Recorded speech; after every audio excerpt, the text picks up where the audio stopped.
अल्लाह ने हमें एक बड़ी मुसीबत से बचाया है। वल्लाहि रसूलुल्लाह के रहते हम पर इतना मुश्किल इम्तिहान पहले कभी नहीं गुजरा जैसा इम्तिहान आज हुआ है। एक तरफ रसूलुल्लाह की मौत का सदमा था और दूसरी तरफ ये डर कि मुसलमानों का इत्तेहाद कमजोर न पड़ जाए। अल्लाह ने आप पर अपनी वही भेजी और आपको सारी गलतियों से महफूज रखा, जिससे हमें हिदायत मिलती रही। मगर अचानक हमें इस मुश्किल दौर में बड़े इम्तिहान के साथ छोड़ दिया गया, जिसमें उम्मत के बीच इख्तिलाफ का मामला भी शामिल है। सबको साथ लेकर चलना है। अल्लाह ने अपनी हिकमत से ये मामला मुसलमानों की राय और आपसी मशवरे पर छोड़ दिया है, ताकि मुसलमान अपने जमाने और इलाके के एतबार से अपने लिए मौजू फैसले करें। जो चीज गलती से बचाएगी वो है तकवा और खुदगर्जी से पाक नियत। और जब मुसलमानों का मुस्तकबिल आपसे मशवरे और एक राय के साथ किसी नतीजे पर पहुंचता है तो वो सबको कबूल होगा, और बाद में इत्मीनान हो जाने पर कि फैसला सबके मुस्तकबिल में है तो सब खुश होते हैं।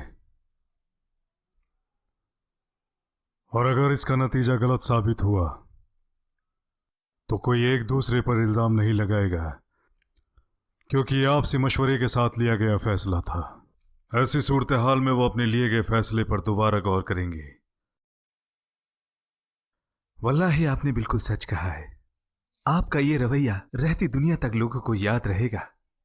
यह उनको सही रोशनी दिखाएगा और परखने का पैमाना साबित होगा। और जब रसूलुल्लाह सल्लल्लाहु अलैहि वसल्लम की वफात के बाद वही का सिलसिला खत्म हो चुका है, तो आप मुसलमानों को अल्लाह की किताब, रसूलुल्लाह की सुन्नह और आपसी मशवरे से ही हिदायत लेनी होगी। और फिर कोई ये दावा ना कर सकेगा कि उसे ही अल्लाह की किताब पर इल्म हासिल है और इसके माने सिर्फ उसे ही मालूम है, और वो लोगों पर अपने फैसले मंसूख करता फिरे। मगर हमने तो सुना है कि वहां आवाजें ज्यादा बुलंद थी, लोगों में इख्तिलाफ था और तिफरके के हालात हो गए थे, और कुछ खुदगर्ज लोग बाकी लोगों का फायदा उठाना चाहते थे जब तक कि वो अबू बकर के नाम पर मुत्तफिक ना हो गए। फिर शूरा क्या है अब्दुल्ला? इसका मतलब यही है कि लोग अपनी समझ, काबिलियत और हालात के हिसाब से फैसला देंगे। वो तब तक एक दूसरे से बहस करेंगे जब तक कि सारे मिलकर एक राय कायम न कर लें और फिर इज्तमाई तौर पर उसे कबूल कर लें। जहां तक कुछ लोगों में इख्तिलाफ और उनके ख्वाहिशात की बात है तो अल्लाह ही बेहतर जानता है। हम दिलों के हालात से वाकिफ नहीं, और ना हम खुद को दूसरों से बेहतर ख्याल करते हैं, और ना ही किसी ठोस सबूत के बगैर फैसला करते हैं। अल्लाह ने हम में से किसी को खता से पाक नहीं किया। अच्छी नीयत के बावजूद हमसे गलतियां हो सकती हैं, और कोई हक की बात भी कर सकता है, अगरचे उसका इरादा बातिल का हो। तो हमें हक बात को तरजीह देनी है, बल्कि हमें हक बात का ही साथ देना है। हिकमत मोमिन का गुमशुदा माल है, जहां भी मिले अपना हक समझ कर ले लेनी चाहिए। मेरी बात याद रखो, लोग गलतियों पर होंगे अगर वो रसूलुल्लाह के सहाबाओं को खताओं से परे जानेंगे, या फिर वो उन्हें एक इंसान से ऊपर का दर्जा देते हैं, चाहे वो अल्लाह से कितने डरने वाले ही क्यों ना हो। तो फिर चाहे फैसला सही हो या गलत, लोग आंख बंद करके उनकी बात पर यकीन करेंगे, और ये रास्ता उन्हें दीन की मजम्मत की तरफ ले जाएगा। और उसके बाद वो लोग होंगे जो ना अल्लाह पर यकीन रखेंगे ना उसके रसूल पर, कि वो लोग खुद ही इस्लाम के दुश्मन हो जाएंगे। वल्लाही ऐसा ही है। लोगों का ख्याल है कि सहाबा खताओं से पाक और मासूम हैं, तो वो कभी उनके सामने अपनी बात न रख पाएंगे, इस डर से कि बाकी सब लोग तो खतागार हैं, और यही इख्तिलाफ की वजह बन जाएगा। दूसरी तरफ अगर वो उनकी खैर की बात करें, ये जानकर कि वो भी हमारी तरह आम इंसान है और गलती कर सकते हैं, तो इसी बात पर यकीन लाएंगे कि गलती करने पर अल्लाह ही मदद करने वाला है, और फिर सब इकट्ठे होकर रसूलुल्लाह के सहाबा की इताअत करेंगे।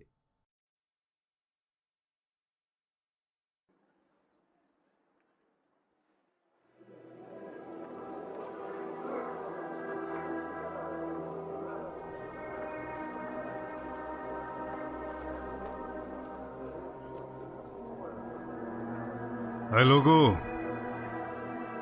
आप सभी को मालूम है जो कुछ भी मैंने कहा वफात के बारे में सुनकर रसूलुल्लाह सल्लल्लाहु अलैहि वसल्लम की,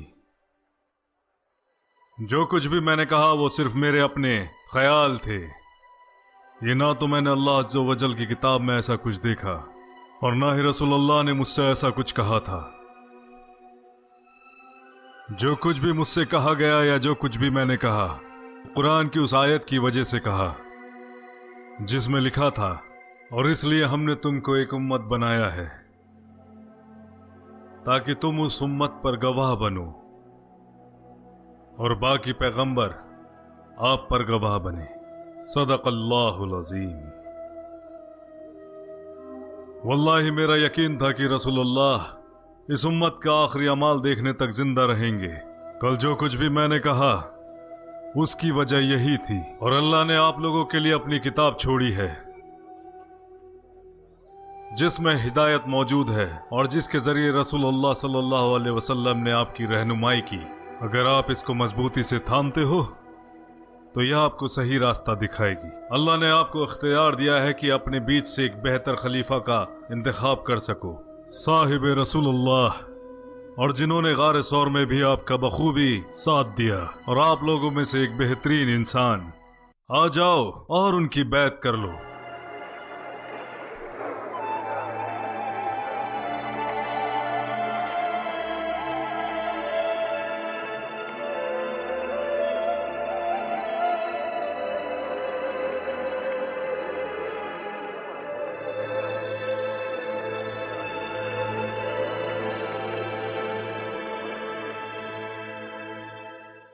अल्लाह का शुक्र है।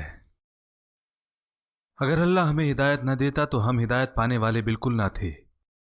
इसके बाद लोगों, मुझे चुना गया है, लेकिन मैं आप में से बेहतर नहीं हूं। अगर मैं अच्छा करूं तो मेरा साथ दो, अगर मैं गलती करूं तो मेरी इस्लाह करो। सच एक अमानत है, जबकि झूठ खयानत है। तुम में से कमजोर मेरी नजर में ताकतवर है। जब तक मैं उनके हकूक का ख्याल रखता हूं, इंशाअल्लाह। तुम में से ताकतवर मेरी नजर में कमजोर है जब तक कि मैं उसके हकूक और इंसाफ का ख्याल नहीं करता, इंशाअल्लाह। मेरी इताअत करो जब तक मैं रसूलुल्लाह की इताअत करता हूं। अगर मैं रसूलुल्लाह की इताअत नहीं करता तो आप मेरी इताअत के पाबंद नहीं है। नमाज के लिए खड़े हो जाए, अल्लाह आप पर रहम करे। है आले अब्द मनाफ, अबू बकर को कैसे खलीफा चुन लिया गया? सारे लोगों ने बैत की, जबकि वो तो तैम कबीले से है, तैब कबीले से, कुरैश का सबसे छोटा कबीला। वल्लाही अगर आप कहें तो मैं उसके खिलाफ एक बड़ा लश्कर तैयार कर सकता हूं और जबरदस्ती उससे खिलाफत छीन सकता हूं। माज़अल्लाह, अल्लाह कभी माफ नहीं करेगा अगर हम मुसलमानों के बीच दरार पैदा कर दें। वल्लाही तुम्हारा मकसद फितना पैदा करना है, हमें तुम्हारी नसीहत की कोई जरूरत नहीं। मेरी बात गौर से सुने अबुल हसन, मेरा मकसद सिर्फ आपकी मदद करना है। अगर नए इंतजाम को मानने पर आपको मजबूर किया गया हो तो। वल्लाही अबू सुफियान, आपका दिल अभी जाहिलियत के असरात से पाक नहीं हुआ। आप अभी भी नबूवत को बाई से फख्र समझते हैं। यह बादशाहत जिसे पाने के लिए कबीले आपस में लड़े, जबकि अल्लाह ने खानदानों की वो ताबेदारी को खत्म कर दिया है। क्या तुमने रसूल अल्लाह की बात नहीं सुनी जब आपने लोगों से ये कहा, तुम सारे आदम की औलाद हो और आदम मिट्टी से बने थे, और तुम बात करते हो तैम और अब्द मनाफ की कि ये पैगाम सारी उम्मत के लिए है। क्या तुम ये बात नहीं समझते अबू सुफियान? और जहां तक रसूल अल्लाह के बाद खिलाफत की बात है, अगर हमें लगता अबू बकर इस लायक नहीं तो हम उनको खलीफा न बनने देते, क्योंकि अली उनमें से नहीं जो गलत होता देख चुप रह जाए या हक के लिए किसी की तनकीद से डर जाए। मगर क्या आप इसके हकदार नहीं? जबकि आप तो रसूल अल्लाह के चचाजाद भाई और दामाद भी हैं। रसूल अल्लाह सिर्फ नबी और रसूल थे, किसी मुल्क के बादशाह नहीं। वल्लाही मैं ऐसे वक्त में मुसलमानों को कमजोर नहीं देखना चाहता। इस वक्त हमें सबको साथ लेने की जरूरत है, इकट्ठे होकर एक साथ, उस वक्त जब अरब में लोग मुर्तद हो रहे हैं। वल्लाही मैं चुप नहीं बैठूंगा उस वक्त जब सारे मुसलमान मुर्तद के खिलाफ जिहाद कर रहे हों इस्लाम को बचाने के लिए। माज़अल्लाह, माज़अल्लाह या अबू सुफियान।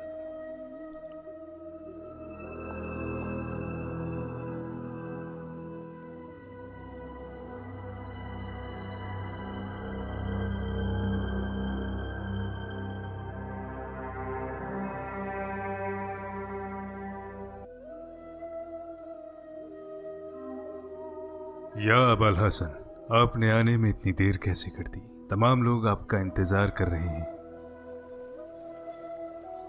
आप तो जानते हैं उमर, मैं रसूलुल्लाह की तजहीज़ व तदफीन में मसरूफ़ था। इसके अलावा आपकी बेटी भी शदीद बीमार थी। बेहतर होता कि इस मामले में आप थोड़ा सब्र रखते, ताकि हम भी अपनी राय मशवरा दे देते। अल्लाह जानता है, इस मामले में जल्दी करने का हमारा कोई सबब नहीं था, सिवाय इसके कि मुसलमान आपस में बट ना जाएं, जबकि उस वक्त चारों तरफ से खतरा नजर आ रहा था।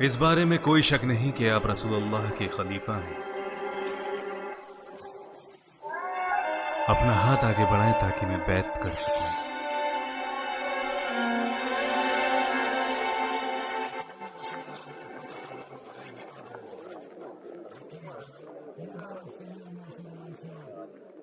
या माशरल मुस्लिमीन, खलीफातुल रसूल अल्लाह ने हुक्म जारी किया है कि उसामा बिन जैद का लश्कर यहाँ से कूच करेगा, जिसका हुक्म रसूल अल्लाह ने वफात से पहले किया था।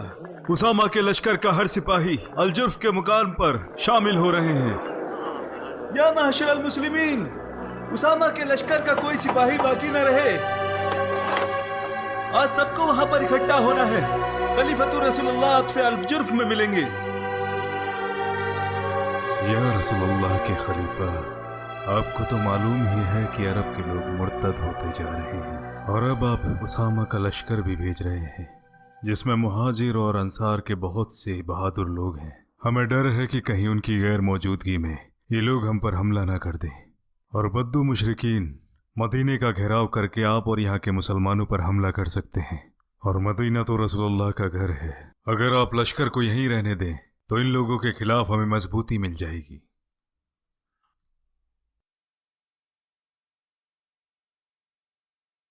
वल्लाही अगर मुझे यकीन भी हो जाए कि मुझे यहाँ के जानवर नोच खाएंगे, फिर भी मैं रसूलुल्लाह के हुक्म के मुताबिक उसामे के लश्कर को भेज दूंगा।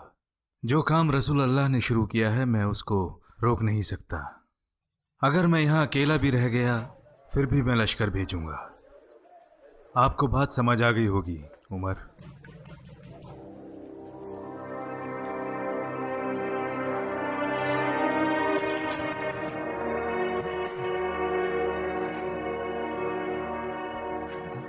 जाओ और उसामा के साथ मिलो, और लश्कर का साथ तब तक मत छोड़ना जब तक मेरा कोई पैगाम ना आ जाए।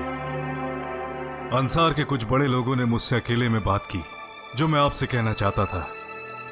उन्होंने कहा अगर खलीफा की मर्जी है तो हम जरूर जाएंगे, लेकिन हम चाहते हैं कि लश्कर की क़यादत उसामा के बजाय किसी बुजुर्ग के सुपुर्द कर दी जाए। तुम्हारी माँ तुम्हें खो दे अल खत्ताब, जिसको रसूलुल्लाह ने खुद मुकर्रर किया हो, तुम चाहते हो कि मैं उसको हटा दूं? अब्बा जी, अब्बा जी, इन लोगों को जहन्नुम की आग से बचा लीजिए अब्बा जी, इनका दिमाग खराब हो चुका है। इस्लाम में दाखिल होने के बाद हमने मोहम्मद की इताअत की, अब जबकि वो नहीं रहे तो हम किसी की इताअत के पाबंद नहीं हैं, और अब हम वही करेंगे जो हम पहले किया करते थे। अब आपके बाद जो लोग क़यादत चाहते हैं हम ऐसा होने नहीं देंगे। क्या बुरी नसीहत दे रहे हो? हटो, हटो वहां से, अल्लाह तुम्हारा मुंह काला करे। जो भी तुमने कहा, हटो वहां से। या अहले मक्का, या अहले मक्का, इस्लाम को बाद में अपनाने वाले और पहले छोड़ने वाले मत बनो। वल्लाही एक दिन ये इस्लाम सारी दुनिया में फैल जाएगा, जैसा फरमाया रसूलुल्लाह सल्लल्लाहु अलैहि वसल्लम ने। मक्का के लोगों, अल्लाह से किया गया अपना वादा क्यों भूल रहे हो? क्या इतना काफी नहीं जो तुमने इस्लाम अपनाने से पहले खो दिया? मोहम्मद तो महज एक इंसानी रसूल थे जो एक अमानत के साथ आए थे, उम्मत को नसीहत दी और हमें एक वाज़े रास्ते पर छोड़ दिया। अरे उन्होंने तो तुमसे गवाही मांगी और वो आप पर गवाह बने, ताकि बाद में आने वाली उम्मत पर आप लोग गवाह बन सको। तो फिर दीन कैसे उम्मत तक पहुंचेगा जब नबी की वफात के साथ ही खत्म हो जाएगा? सल्लल्लाहु अलैहि वसल्लम। वल्लाह ये दीन मशरिक से लेके मगरिब तक पहुंचेगा। तो मेरी बात याद रखो कि मुनाफिकीन तुम्हें तुम्हारे दीन से दूर ना कर पाए। वो आपसी कबीले में मुकाबले के लिए दीन को बस एक जरिया समझते हैं।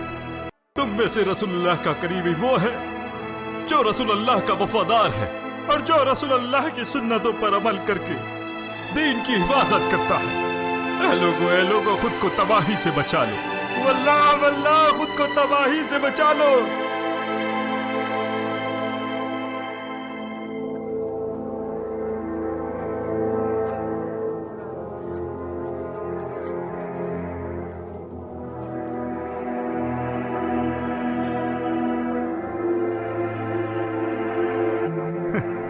अल्लाह का शुक्र है कि उसने मुझे ये दिन दिखाने तक जिंदा रखा। रसूल अल्लाह ने सच ही कहा था। रसूल अल्लाह ने इसकी पेशेंगोई पहले ही कर दी थी। आपको याद है उमर ने क्या कहा था? जब आप उमर ने रसूल अल्लाह से इजाजत मांगी थी कि वो आपके दांत निकाल देंगे ताकि आप कभी भी रसूल अल्लाह के खिलाफ बात न कर सके। आपको याद है रसूल अल्लाह ने उमर से क्या कहा? जाने दो उमर, एक दिन तुम उन्हें ऐसे मुकाम पर पाओगे जहां उन्हें देखकर तुम्हें बेहद खुशी होगी, और ये वही मुकाम है। बेशक रसूलुल्लाह ने सच ही कहा था। अल्हम्दुलिल्लाह। अब बताओ क्या कहते हो उमर? मेरा ख्याल है कि मैं बहुत सख्त इंसान हूँ, जबकि रसूलुल्लाह एक अजीम, करीम और रहीम शख्सियत थे। मैं बस अल्लाह का बंदा हूँ, जबकि रसूलुल्लाह हम सब से कहीं बढ़कर हालातों की सही समझ रखते थे। अगर तुम्हारे अब्बा यहाँ होते तो मैं उनका माथा चूम लेता। उनकी वजह से अल्लाह ने इस्लाम को एक अजीम फितने से बचा लिया। जिस जबान को वो इस्लाम के खिलाफ इस्तेमाल किया करते थे, आज उसके हक में इस्तेमाल कर रहे हैं। आपसे कोई शिकवा नहीं अबू हफ्स। जब मेरे अब्बा मुशरिक हुआ करते थे तो मेरा दिल भी वही कहता था जो आपका दिल कहता था, लेकिन एक बेटा होने के नाते मुझे इनकी फिक्र और परवाह थी। आपने इस्लाम के हक में सख्ती दिखाई है।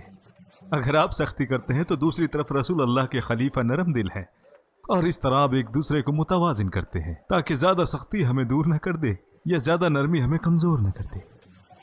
अबू बकर, जब हमने उन्हें अपना खलीफा माना तो उन्होंने फरमाया, उमर तुम मुझसे ज्यादा मजबूत हो। मैंने कहा, मेरी ये मजबूती आपकी खिदमत के लिए है। हमने उन्हें देखा है जब वो नमाज में कुरान की तिलावत करते हैं तो उनके आंसू थमते नहीं हैं। मुझे लगा कि कहीं लोग उनकी नरम दिली का गलत फ़ायदा न उठा लें।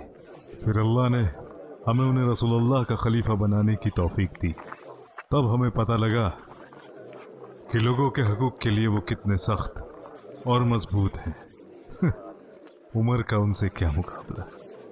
सच कहा रसूलुल्लाह ने, असली ताकत जिस्मानी ताकत नहीं है। वो देखो कौन आ रहा है।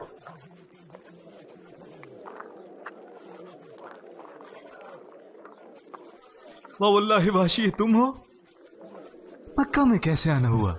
जो कुछ इस नेजे से किया उसका कुफारा करने आया हूँ, और जो कुछ इसने मेरे साथ किया, हो सकता है कि अल्लाह मेरे पुराने गुनाहों को बख्श दे, और अब मैं इसका इस्तेमाल अल्लाह की राह में करूंगा। तुम अपने लोगों में वापस आ गए हो वाशी।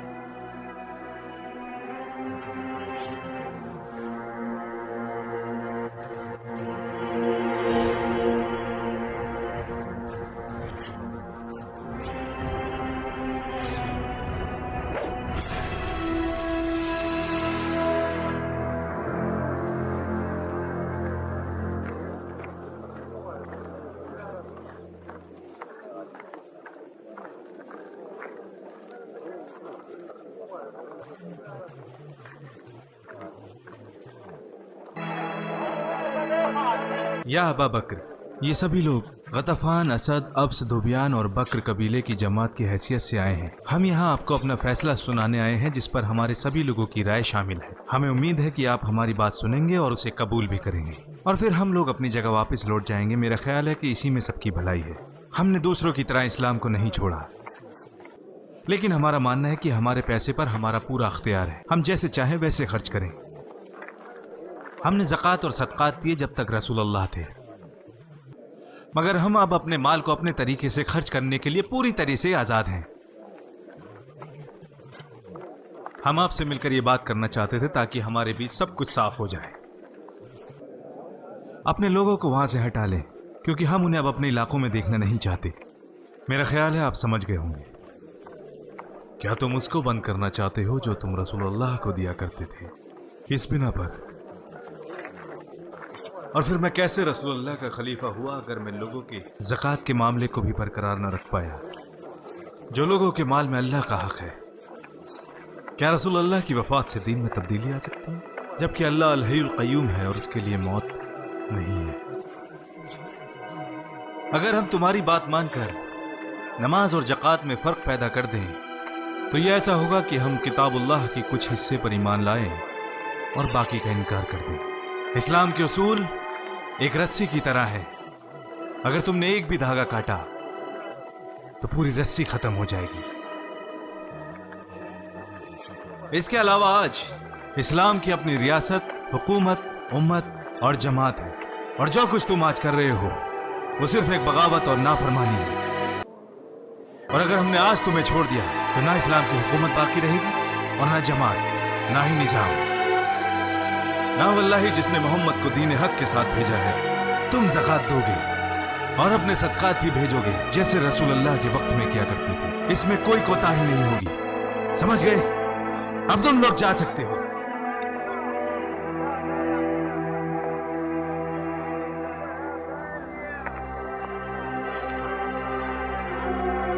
या खलीफतुर रसूलुल्लाह, मुझे लगता है आपको अपने फैसले पर दोबारा सोचने की जरूरत है, इससे पहले कि ये लोग अपने कबीलों तक पहुंच जाएं। अबू बकर, हमारे पांव तले जमीन पहले ही हिल रही है और इसको संभाले रखना हमारे लिए मुश्किल हो रहा है। अल यमन, हद्रामौत, तमीम के लोग, इसके अलावा बहरीन और हर जगह से बगावत की खबरें आ रही हैं। इन लोगों ने पहले ही इस्लाम छोड़ दिया है और ये इलाके हमसे बहुत दूर भी हैं, जबकि ये लोग, इन्होंने अभी तक इस्लाम नहीं छोड़ा। यहाँ थोड़ी नरमी की जरूरत है। ये तो बस ज़कात ना देने पर गौर कर रहे हैं ताकि छोटे खतरे के बनिस्बत बड़े खतरे से निपटा जा सके। क्या हो गया है तुम लोगों को? जो कुछ भी मैंने कहा उसके बाद ये तुम्हारा रवैया है? हमने तुम्हें सुना, अब आप हमें सुने। इन लोगों के इलाके मदीने से ज्यादा दूर नहीं है और हमें मालूम है कि इन लोगों ने अपने लश्कर पहले ही तैयार कर रखे हैं। हमारी तादाद पहले से कम है क्योंकि उसामा और उसका लश्कर पहले ही जा चुका है। अक्लमंदी इसी में है कि इन लोगों की बात मान ली जाए ताकि हम अपनी सारी ताकत उन लोगों पर लगा सकें जो तादाद में बहुत ज्यादा है। उसामा के लौटने पर हमारी ताकत पहले से ज्यादा हो जाएगी। क्या हो गया है तुम्हें अल खत्ताब? क्या तुम सिर्फ जाहिलियत में बहादुर थे और अब इस्लाम में बुज़दिल हो गए हो? वही अब बंद हो चुकी है और इस्लाम मुकम्मल हो चुका है। क्या मेरे जीते जी ज़कात भी खत्म हो जाएगी? तो हम उन लोगों से कैसे जंग करेंगे जो अभी भी मुसलमान हैं? अल्लाह के नबी ने फरमाया, मैं तुम्हें हुक्म देता हूँ कि लोगों से किताल करो जब तक वो इस बात की गवाही नहीं देते कि अल्लाह के सिवा कोई माबूद नहीं, और जिसने भी ये गवाही दी उसका जानो माल महफूज है अगर वो हक पर है। हाँ, मगर हक के लिए उमर, हक के लिए, और ज़कात माल में से हक है। वल्लाही जिसने भी नमाज और ज़कात में फ़र्क किया तो मैं उससे किताल करूँगा, और जो हिस्सा वो रसूलुल्लाह को दिया करते थे अगर उसमें कमी आई मैं फिर भी उनसे किताल करूँगा। और अगर उन्होंने माशरे से गद्दारी करने की सोची भी तो मुझसे बुरा कोई नहीं होगा। और ये इसलिए भी ज़रूरी है कि आने वाले दिनों में कोई फितना इस्लाम को कमज़ोर ना कर दे और मुसलमानों का ये निज़ाम बिखर जाए। अगर मैं उनसे नरमी दिखाऊंगा तो बाकी लोग उनकी पैरवी करने लगेंगे, और अगर मैं उनसे सबक सिखाता हूं तो ये दूसरों के लिए भी सबक होगा। अल्लाह ने आपकी जबान पर हक जारी कर दिया है अबू बकर, आप आगे बढ़े, हम सब आपके साथ हैं। अब जब आप लोग मेरे साथ हैं तो मैं ये बताना चाहता हूं, मैंने उन लोगों के चेहरे पर गद्दारी देखी है और बहुत जल्द वो हमारे मुकाबले पर खड़े होंगे। हम नहीं जानते कि वो रात को हमला करेंगे या दिन में, मगर हमें तैयार रहना चाहिए।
अपने अपने हथियार संभाल लो।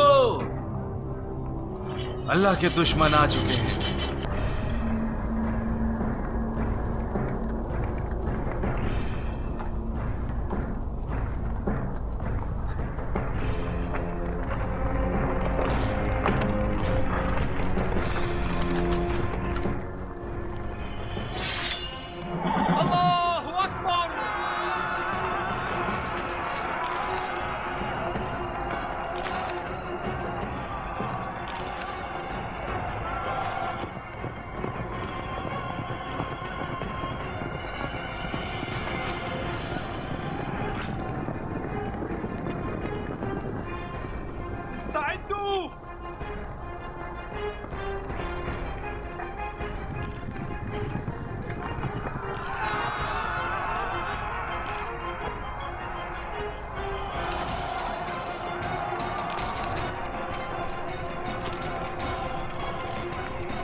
खबरदार हो जाओ, खबरदार हो जाओ और मदद के लिए पहुंचो।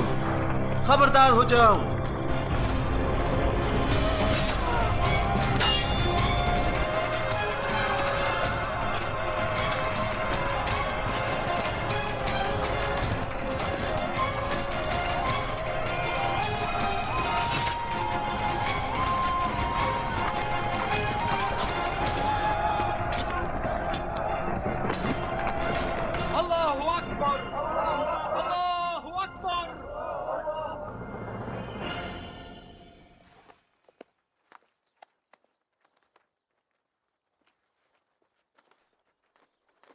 कोई बुरी खबर है?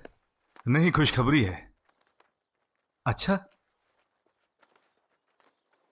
अस्सलामु अलैकुम या खलीफत रसूलुल्लाह। खैर मकदम है आदि बिन हातिम ताई। कैसे आए? मैं अपने कौम के उन लोगों के लिए ज़कात और सदकात लेकर आया हूं जो इस्लाम पर साबित कदम हैं। आज हमें बहुत अच्छी खबरें सुनने को मिल रही हैं। अल्हम्दुलिल्लाह। आपसे पहले सफ़वान इब्ने सफ़वान अल तमीमी अपनी कौम बनु अम्र के सदकात लाया था। फिर ज़ुब्रक़ान इब्ने उबैदा अपनी कौम औफ के सदकात लाया था। और जब हम उन्हें दूर से देखते तो हर कोई कहता कि ये ज़रूर खबरदार करने वाला है, सिवाय रसूलुल्लाह के खलीफा जो कहते कि खुशखबरी देने वाला है। और अल्लाह के फजल से ऐसा ही हुआ जैसा रसूलुल्लाह के खलीफा ने कहा। दुलकस्सा के लोगों पर आपकी फतेह की खबर दूर दूर तक फैल चुकी है और अब सर्दोबियान जैसे लोगों की शर्मनाक शिकस्त की भी, जिससे बाकी लोगों का यकीन टूट चुका है। उनमें से बहुत से लोग वापस जाकर अपने सदकात ले आए हैं और जो लोग अभी तक मुर्तद हैं ज्यादातर तौले अल असदी के साथ शामिल हो चुके हैं और कुछ मुसैलिमा के साथ, जिससे उसकी फौजी ताकत बढ़ी है। हमारा सामना उनसे बहुत जल्द होगा इंशाअल्लाह। और ये सदकात जो हमें मिले हैं वो हमारी पहली फतेह है इंशाअल्लाह। मेरी उम्र भी आपको लग जाए, अगर आप ना होते तो हम तबाह हो जाते।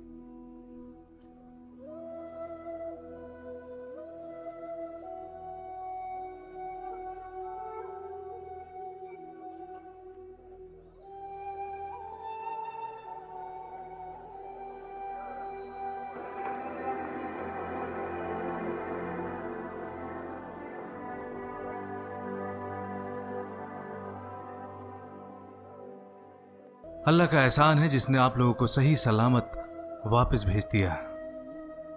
जैसा आप लोगों को मालूम है, अब्स, धुबियान और बकर कबीले के लोगों को शैतान ने गुमराह कर दिया है और उनकी इज्जत को गुमराही में बदल दिया है और अपने ही उन लोगों का कत्ल कर दिया जो इस्लाम पर अटल थे। उन्होंने एक बार फिर एक बड़ा लश्कर तैयार किया है जो अबरक में रबादा के पास डेरा डालकर बैठे हैं वल्लाही मैं उनके साथ ऐसा सलूक करूंगा जैसा कि अब तक अरबों ने कभी ना देखा होगा। उसामा, मैं तुम्हें मदीने की जिम्मेदारी सौंपता हूं ताकि तुम और तुम्हारे सिपाही यहां आराम कर सकें, यहां रहकर।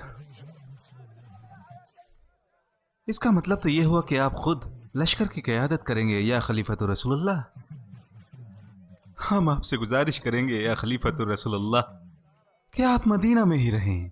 अगर आपको कुछ हो गया तो हालात और ज्यादा खराब हो जाएंगे। सही कहा। लश्कर की जिम्मेदारी आप किसी और को सौंप दें और अगर उसे कुछ हो जाए तो किसी और को उसकी जगह तैनात कर दें। अगर आप मदीना में ही रुकते हैं तो दुश्मनों की मुश्किलात और बढ़ जाएंगी। और मैं आपसे उतना ही कहूंगा जितना रसूलुल्लाह ने कहा था जंग उहद में, अपनी तलवार मयान में ही रखें। हम आपको खोने का गम बर्दाश्त नहीं कर सकते। ना वल्लाही मैं नहीं मानूंगा, मैं आपके साथ ही रहूंगा।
अल्लाहु अकबर, अल्लाहु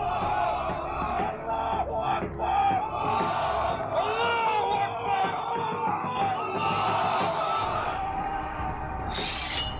अल्लाहु अकबर।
हमें खलीफतुर रसूलुल्लाह से मिलना है।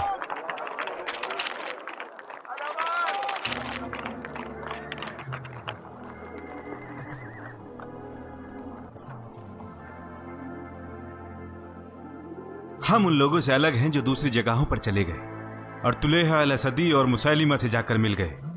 हमारा उनसे कोई लेना देना नहीं है और ना ही हमारा उन पर कोई हक है। हम तो बाकी लोगों की तरफ से हैं और तौबा करते हैं जो भी हमने किया, और आपका साथ अब कभी ना छोड़ेंगे। और जो कुछ हम रसूल अल्लाह को दिया करते थे वही हम आपको भी देंगे। हमें अमान बख्श दें खलीफतुर रसूल अल्लाह। हम पर हक वाजे हो गया है और हमें मालूम है कि अल्लाह आपकी मदद करेगा।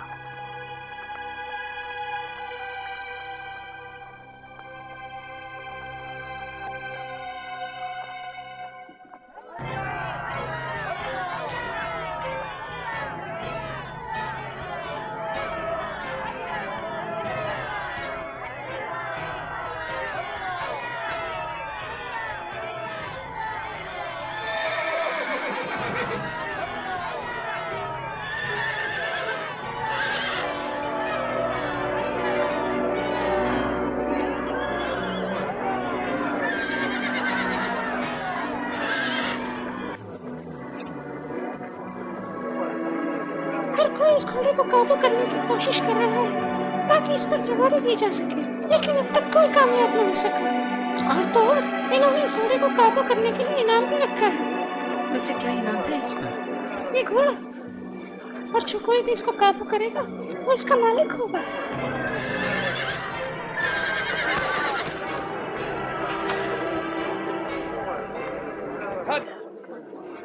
वल्लाही ये कोई घोड़ा नहीं है, ये तो शैतान है, शैतान। अरे लानत है तुम पर, एक घोड़े को काबू नहीं कर पाए। अच्छा चलो देख लेते हैं तुम क्या कर सकते हो।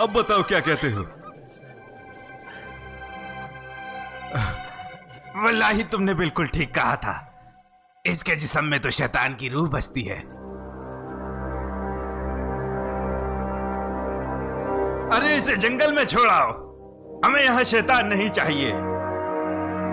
ठीक है, तो इस शैतान को हम भगाएंगे।